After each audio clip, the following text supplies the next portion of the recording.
દેવભૂમિ દ્વારકામાં આજે વહેલી સવારથી જ વરસાદી માહોલ હતો, ત્યારે બપોર બાદ 2 કલાકની અંદર 7.5 ઇંચ જેટલો વરસાદ ખાબક્યો હતો। વાત કરીએ તો મોસમનો પહેલો વરસાદ જ 7.5 ઇંચ ખાબકતા ખંભાળિયાના મુખ્ય બજારોમાં ગોઠણસમા પાણી ભરાઈ ચૂક્યા છે। જામ ખંભાળિયાના જે આ દ્રશ્યો છે, રેલવે સ્ટેશન રોડ છે, રામનાથ સોસાયટીના રોડ છે, આ રોડમાં તમામ રોડમાં ગોઠણસમા પાણી ભરાઈ ચૂક્યા છે। વાહન ચાલકોને, રાહદારીઓને પણ મુશ્કેલીનો સામનો કરવો પડી રહ્યો છે। નગરપાલિકાની પ્રી મોન્સૂન કામગીરી છે તે પોકળ સાબિત થયું હોય તેવા દ્રશ્યો જે ખંભાળિયાનો મેઇન રોડ આવેલો છે, આ રેલવે સ્ટેશન રોડ છે, આ રેલવે સ્ટેશન રોડમાં પણ ગોઠણસમા પાણી ભરાઈ ચૂક્યા છે। વાહન ચાલકોનો પણ પાણીમાંથી પસાર થવા મજબૂર થવું પડે છે। તો બીજી તરફ વાત કરીએ તો ખંભાળિયાના રામનાથ સોસાયટી રોડમાં પણ ગોઠણસમા પાણી ભરાઈ જવાના કારણે અનેક રાહદારીઓ અને વાહનો બંધ પડી જવાની પણ સમસ્યા સામે આવી। તો બીજી તરફ ખેડૂતોની વાત કરીએ તો ખંભાળિયા તાલુકાના રામનાથ સોસાયટી, રામનાથ વિસ્તાર, આસપાસના ગ્રામ્ય વિસ્તાર, આ તમામ જે વિસ્તારો છે તેના ખેતરો પણ પાણીથી તરબોળ થઈ ચૂક્યા છે। ત્યારે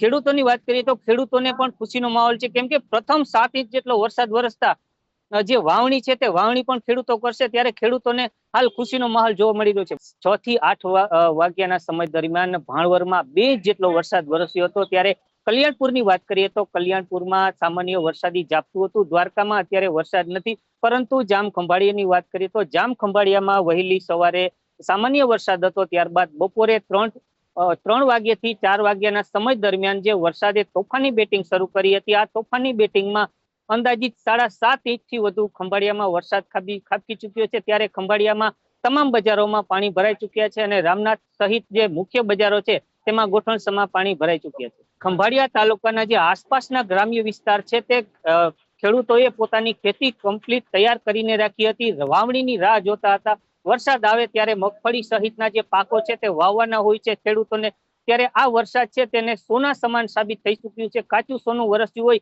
તેમ ખેડૂતોમાં ખુશીનો માહોલ જોવા મળી રહ્યો, કેમ કે વરસાદ વિરામ લીધા બાદ ખેડૂતો તુરત જ વાવણી કરશે અને ખેડૂતોમાં હાલ ખુશીનો માહોલ જોવા મળી રહ્યો છે। વાત કરીએ તો ખંભાળિયાના રામનાથ, સોની બજાર, જોધપુર ગેટ, નગર ગેટ સહિતના જે મુખ્ય રસ્તાઓ છે તેમાં પાણી ભરાઈ ચૂક્યા છે। વાહન ચાલકો તેમજ રાહદારીઓને પણ મુશ્કેલીનો સામનો કરવો પડી રહ્યો છે। હાલ ખંભાળિયામાં વરસાદે વિરામ લીધો છે ત્યારે પાણી ઓસરવા લાગ્યા છે, પરંતુ નગરપાલિકાની વાત કરીએ તો નગરપાલિકાની જે પ્રી મોન્સૂન કામગીરી છે તે કામગીરી હાલ પોકળ સાબિત થઈ હોય તમામ બજારોમાં ગોઠણસમા પાણી ભરાઈ ચૂક્યા હતા। ખંભાળિયા શહેર ઊંચાણવાળા વિસ્તારમાં આવેલું હોવા છતાં પણ પાણી ભરાઈ ચૂક્યું છે। હાલ વરસાદે વિરામ લીધો છે ત્યારે હું આપને દ્રશ્યો બતાવવાની કોશિશ કરીશ। હાલ હજુ પણ વરસાદે વિરામ લીધા બાદ પણ ખંભાળિયાની બજારોમાં પાણી દેખાવા લાગ્યા છે। વાત કરીએ તો છેલ્લા 10 દિવસની અંદર ખંભાળિયા તેમજ આસપાસના વિસ્તારોમાં ગરમીનું પ્રમાણ ખૂબ વધ્યું હતું, કેમ કે અન્ય વિસ્તારોમાં વરસાદ વરસ્યો હતો ત્યારે આ વિસ્તારમાં વરસાદ ન થવાના કારણે ગરમીનું પ્રમાણ ખૂબ વધ્યું હતું। ત્યારે ગઈકાલે રાત્રે વરસાદ વરસતા